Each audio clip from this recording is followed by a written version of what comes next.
Also wir sind ja hier im Naturpark Westhaveland. Dieser Naturpark ist das größte Großschutzgebiet des Landes Brandenburg und ich möchte behaupten auch eins der größten, die wir in den neuen Bundesländern haben. Was hier geschützt werden sollte, liegt natürlich auf der Hand. Es ist ein Feuchtgebiet mit zahlreichen Gewässern und es ist also nicht nur irgendein Feuchtgebiet, sondern es ist das größte Feuchtgebiet im Binnenland Mitteleuropas. Sagt schon der Name, Feuchtgebiet, viel Wasser. Die Havel, die hier ihren Unterlauf hat, kurz vor die Mündung in die Elbe, hat natürlich unzählige Altarme, natürlich auch ihren eigenen Hauptflusslauf. Es gibt zahlreiche Rinnenseen, die durch die Eiszeit entstanden sind, die angeschlossen wurden an diesen Fluss.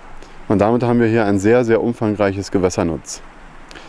Die jährlichen Überflutungen, die wir hier im Frühjahr haben, sorgen natürlich für Nachschub in den Flüssen, Nachschub an Fischen vorrangig. Aber es ist auch so, dass dieses flache und sich zuerst erwärmende Wasser dazu geführt hat, dass die Wasservögel und auch die Watvögel, dazu zählen zum Beispiel der große Brachvogel oder ähnliche, Kiebitze zum Beispiel, das sind alles Limikolen sogenannte, auf ihren großen Zügen von Asien nach Südwesteuropa durch dieses Gebiet fliegen und hier sozusagen auftanken. Einige bleiben hier, brüten und damit ist das natürlich ein Vogelparadies. Und dieses Vogelparadies wurde schon seit 1978 unter UNESCO-Schutz gestellt. Viele Vogelfreunde weltweit kennen das Gebiet. Sie wissen, dass die Untere Havelniederung etwas ganz Besonderes ist. Bei den Anglern ist das ein wenig anders. Es ist so, dass die Einheimischen hier natürlich wissen, dass die Bedingungen, wie ich sie eben beschrieben habe, ein Fischreichtum hervorgebracht haben, der seinesgleichen suchen musste.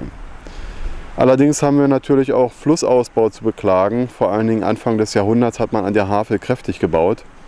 Und man kann heute davon ausgehen, dass von den ehemaligen Fischbeständen vielleicht noch 10% übrig sind.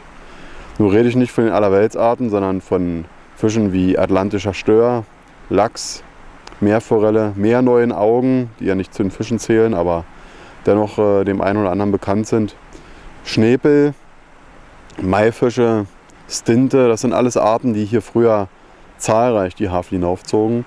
Aber was wir heute haben, ist doch noch ganz ordentlich, denke ich. Und die Angler wie die Fischer können ganz zufrieden sein mit dem Fang.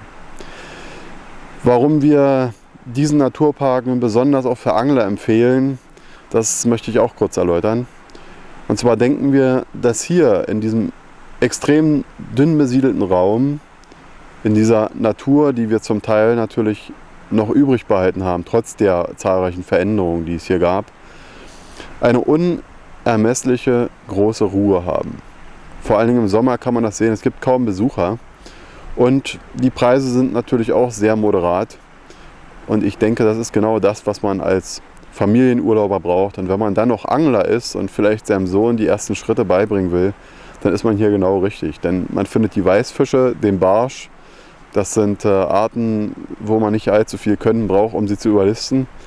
Aber der anspruchsvolle Angler findet selbstverständlich hier auch Zander, Hechte, Wels. Und wenn man etwas Glück hat, fängt man mittlerweile auch wieder Meerforellen. Die eine oder andere steigt doch schon wieder auf in die Havel. Wir haben uns gedacht, dieser Naturpark muss ja ein Gesicht haben. Und Vogelfreunde gibt es natürlich sehr viele.